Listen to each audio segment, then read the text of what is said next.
The Americans have gone all over the world and done whatever they wanted to do. They've invaded countries like Iraq and Afghanistan. They've bombed Vietnam, and now they give some money to those people. They did what they did in Afghanistan. They have to pay those people and they have to provide for those families. That is not aid. He's hiding behind all of that rhetoric and trying to say that we are the victims. I think the world needs to hold the Americans accountable and not complain about them stopping aid. They need to pay the bills. What does the Trump presidency mean? One, for the world, and we can talk about specific regions that you are really interested in sharing about. You could pick up your favorite regions which you think are likely to be buffeted by the changes. And two, how are you seeing some important capitals respond to this presidency? Some anecdotes from your journeys, from your conversations over time, some interesting tidbits to share with those who are your fans here clearly at midnight. So why don't you share with them? Yeah, go ahead, Matt. Matt, you've been waiting for 2.5 days. I'm stored up. And I've so much saved the best for last. Sorry for you. I'm making the best speak the most. So I live in Washington. I'll be parochial, as we tend to be in Washington.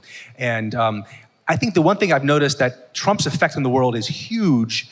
But I think a lot of what you're seeing happen... And did you say huge, like pun intended?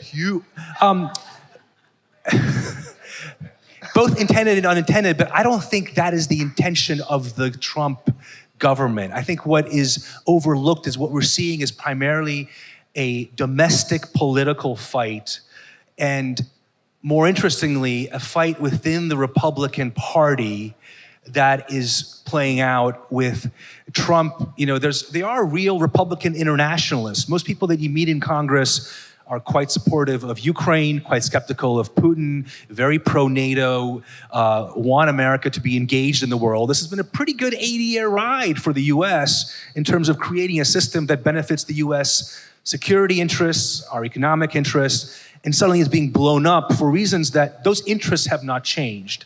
But the reason why they're being blown up is there's a wing of the Republican Party that's not really the Republican Party. It is the MAGA wing. It is Don Jr., the son. It's Tucker Carlson, Elon Musk. And in some of these steps, you probably don't hear about it, but they've defunded the National Endowment for Democracy.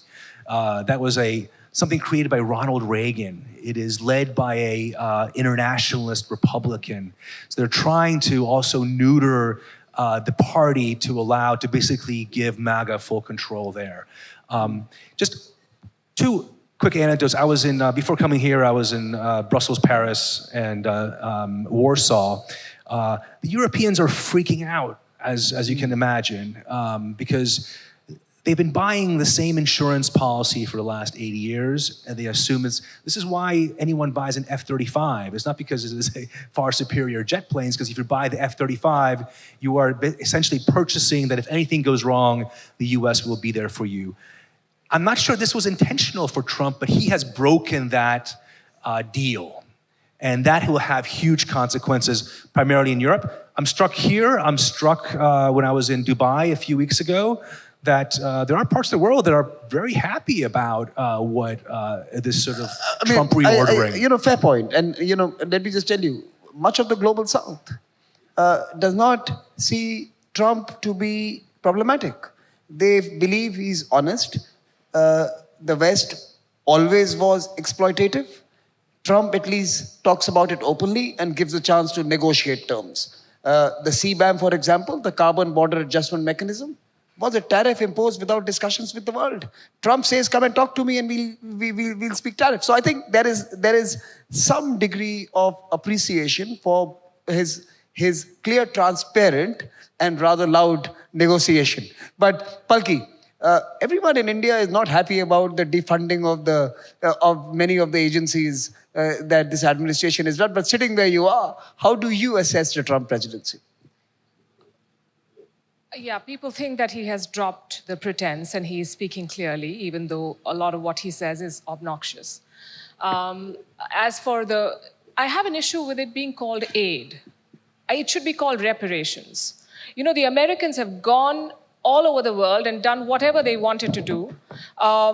They've invaded countries, thank you, like Iraq and Afghanistan. They've bombed Vietnam, and now they give some money to those people. They did what they did in Afghanistan. They have to pay those people, and they have to provide for those families. That is not aid.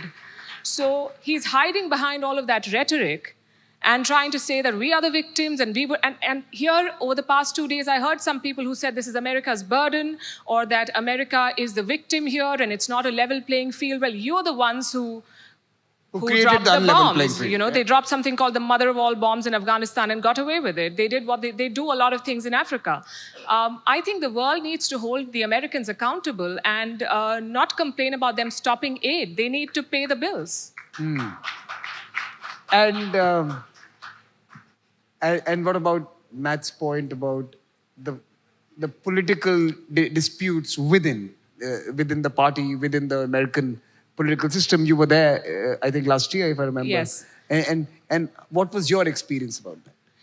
I was discussing with Matt that this Trump administration seems to be more vengeful, that they're moving very fast, that they are trying to change the system in the US, and they're trying to bring what would have been seen as fringe elements in the past. They're doing what they're doing. I hope they settle down at some point.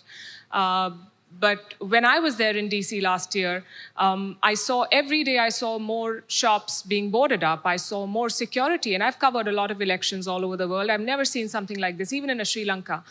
It was peaceful. We've seen peaceful transitions of power, and this is supposedly the oldest democracy in the world that sits in judgment of everyone else, calling them backsliding and flawed. And they could not be sure that there is going to be a peaceful transition of power. And I thought that was very, very telling about the last election in the US. Yalda, you were there as well, inauguration. Yeah, I will have to say that America is a large ship, and turning the Titanic in 4 years is a big job. So perhaps... And because of the midterm, this basically 2 years. 2 years, Yeah. right? So anything can happen if the Democrats get their act together. Anything can happen in 2 years. So I do think there is a level of hysteria here about what Trump is saying and doing. I also refer back to some of the conversations we were having yesterday about the rules-based order.